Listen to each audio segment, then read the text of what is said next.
Hello and welcome to this R tutorial.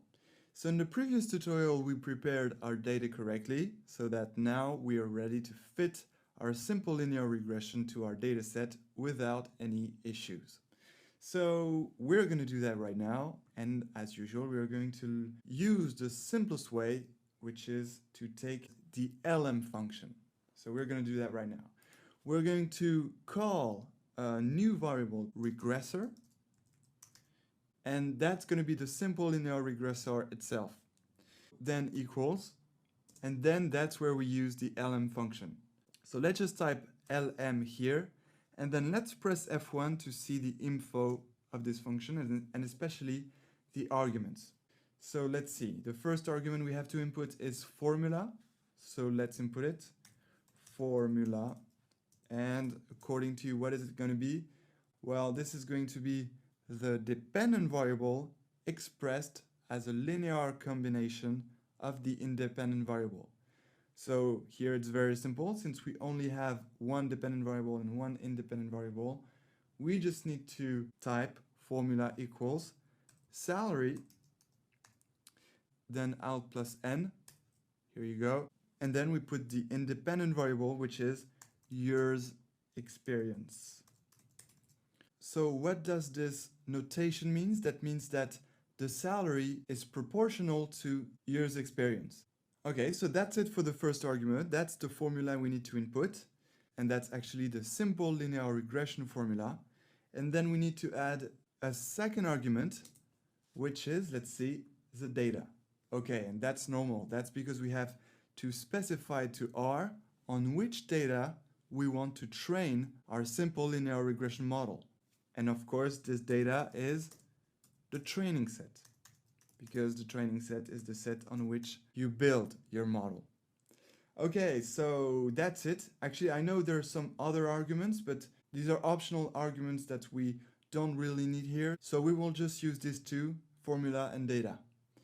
Okay, so that's it. The regressor will be ready once we select it and execute it. So let's do this right now. And let's press Command or Control plus Enter to execute.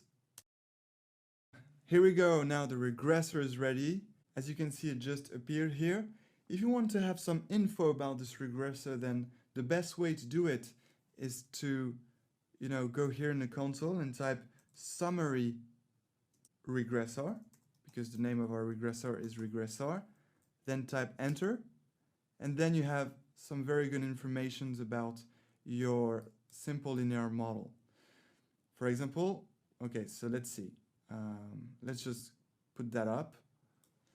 Right.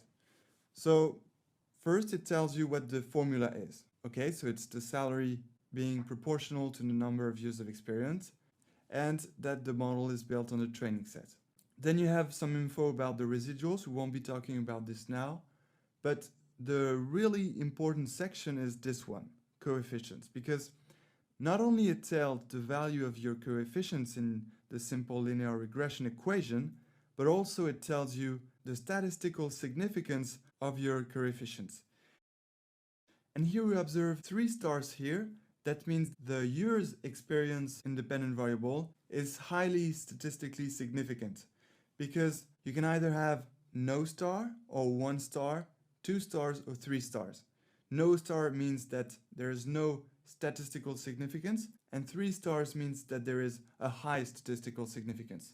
So that's the first info, that's the first hint of what is going to happen, because we already know by looking at this that there will be a strong linear relationship between the salary and the number of years of experience.